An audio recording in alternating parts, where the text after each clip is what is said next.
Remedy Entertainment has carved out a good little niche for themselves in the gaming space, makers of the original Max Payne games, the Alan Wake games, and Control.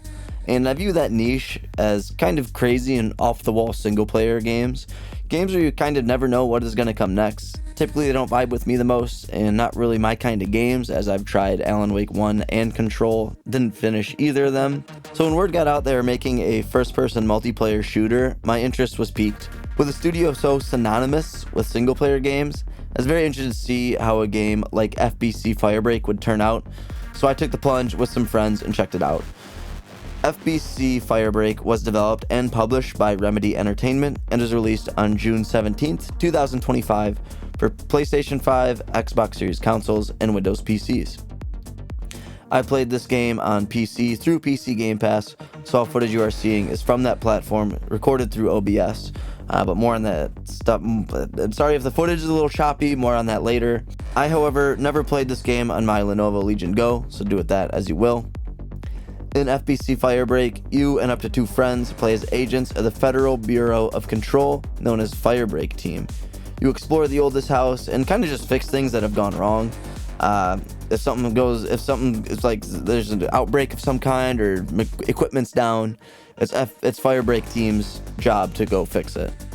Remedy has gone on to name a number of inspirations behind this game, but for me, the most similar game I can think of is Deep Rock Galactic. You pick from 3 different classes of agent, team up with friends, and go into missions fighting off NPC enemies while also having a main objective to complete, all the while relying on your teammates and their classes' abilities to help you complete the job. I played as like the water guy for my entire playthrough, and my 2 teammates played as both the shocker guy and the fixer guy. I did mention how I am not very big on Remedy games, and that is coming from experience. I tried Alan Wake 1 and Control, both from Remedy, but both of those 2 are 2 of the few games I've never finished because they just weren't for me. But I played enough of Control specifically to know that things are just kind of wild and out of control in this world, and they just don't look like things just aren't what they seem to be on the surface, which I kind of did like that about Control. And I am glad to say that with FBC taking place in the same universe as well as even the same building as Control, that they brought back the kind of craziness, ordinary objects having supernatural abilities. For example, I got an attachment for my water gun that turns into a flamethrower of sorts, and that attachment is just like a boiling tea kettle thrown on top. My buddy, who is the shocker guy, he got an upgrade where he tosses out a garden gnome that follows the closest living person, I believe. But while it is doing that, it's causing lightning to rain down in the area surrounding it. One of the mission types, Paper Chase, revolves around taking out sticky notes that essentially turn people into zombies. You can up the ante by allowing corrupted items in your runs and seek out to destroy them, such as a mailbox that freezes you and causes you to move slowly, or a table saw that won't let your shields recharge. As much as I didn't like Control, I did really like how anything and everything could cause anything and everything, and I'm glad to see that return in this game. In terms of combat, I do think that the shooting feels good for the most part. Much like the characters, the guns are not created equal. I used the revolver for a bit, which I really enjoyed, but then once I unlocked the pump-action shotgun, it was game over from that point forward. Pound for pound, definitely the best gun in the game in my opinion. But then there are guns like the bolt-action rifle and the machine gun. The bolt-action rifle was good and did deal good damage, but it shoots so slow, has such a small mag, and is pretty long-range focused in a game where 90% of the enemies are sprinting at you full speed. But honestly, even worse than that was the machine gun. The feeling/feedback of the machine gun is pretty horrible.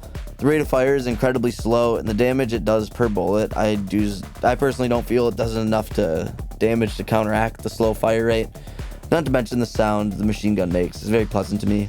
But that's kind of nitpicking. Overall, I would say the shooting is good. It's just some guns kind of fell flat for me. With all that in mind, though, my most pertinent thought comes from not the game itself, but more so my experience with it. First off, I want to talk about the performance of this game. As stated earlier, I played this game on PC through PC Game Pass.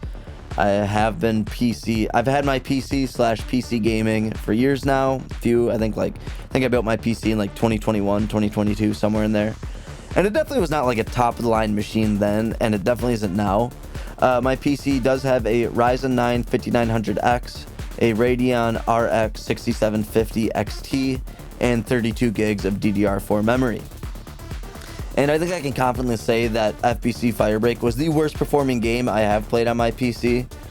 I want to compare the performance of this game to Indiana Jones and the Great Circle, another game I played on my PC, and if I remember correctly, Machine Games put out a patch at one point that further optimized that game, but I finished the game before that patch was ever released.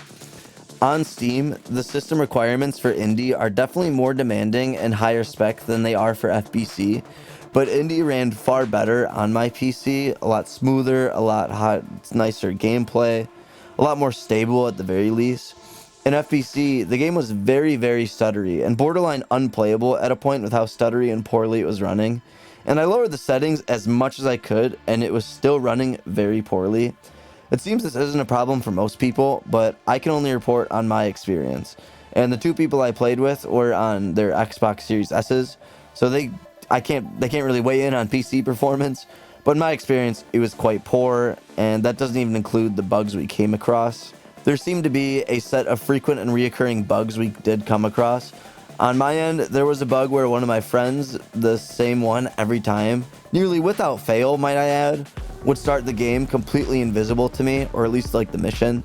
His name and stuff would be on the left with all of ours, but it would show they were ready to deploy, or it was just them showing them loading in, and in turn prevented me from being able to extinguish him if he was on fire, or getting him up if he got knocked, things like that. He would become visible once he did certain things, and we did figure out that throwing a grenade was one of those certain things, and it would trigger him appearing. So he would just huck one really quick at the start of every mission, but it was still annoying that it was so persistent and so consistently happening. And even so, that'd only make him show up. It didn't always fix the... I still might not have been able to see his health at all times on the left side of the screen, you know?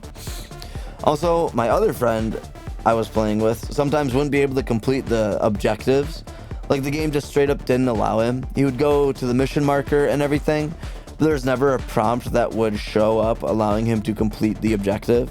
So he frequently had to call me or the other guy over to complete a task, which, when things are as chaotic as they are in this game, it can definitely be a big ask. There was also a number of other smaller bugs that would happen from time to time, but these two definitely stuck out the most with how persistently they happened. But now let's close things out with a discussion about value. Luckily, this game is on Game Pass and PlayStation Plus, so myself and others get to play it for quote-unquote free. That term used very loosely, obviously, but you know what I mean. But if you don't subscribe to those services, this is a $40 game. I personally feel that is pretty steep. My friends and I did everything in this game has to offer in about 5.5 hours. I understand that value in games can come from more than just length, but given the performance I experienced with this game and the lack of content as a whole, I do not believe this is a $40 game. If it was $30, that'd be easier to sell for sure. If it was like $20, I'd pay that all day. Had I paid for this game, I probably would be pretty upset with it. But given that Remedy is doing everything they can, short of making the game straight up free, to ensure that people have as much access to this title as possible, to me that shows they're not really looking to sell it as much, more so get people to play it, if that makes sense.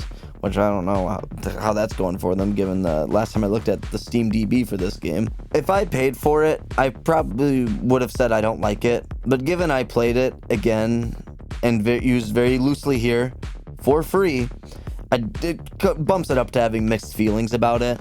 And based on what Remedy has said about this game, it seems neither myself nor the people I played with are the target audience. This game seems to be targeting more casual players who don't really have tons of time to play, versus myself and a lot of people I play with who are pretty hardcore gamers. If you're a busy person who just wants a game to play to pick up here and there, maybe give it a try. But as it is right now, this is a hard sell for most people in my mind. Maybe Remedy can turn it around and hopefully turn it into something special. I hate seeing games fail. I'd never want to see a bad game ever. In fact, I hope they do, especially since Remedy seems to be one of the few studios out there especially like quote unquote one of the spotlight studios, for lack of a better term, that seems to be focused on the player, not the profit. They seem to have their players' best interests at heart, not the shareholders. So I would love to see this game turn around from where it is at right now and turn out to be a big success. But as of right now, FBC Firebreak is something that I have a hard time speaking about too positively. And that's really all I got to say on that game. Just kind of wanted to hop on, make a quick video about it.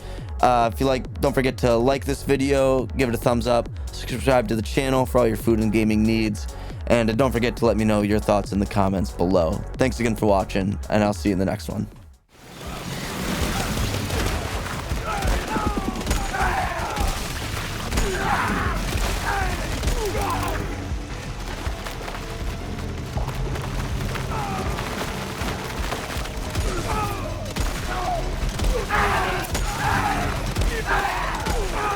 Can we put some of this fire out?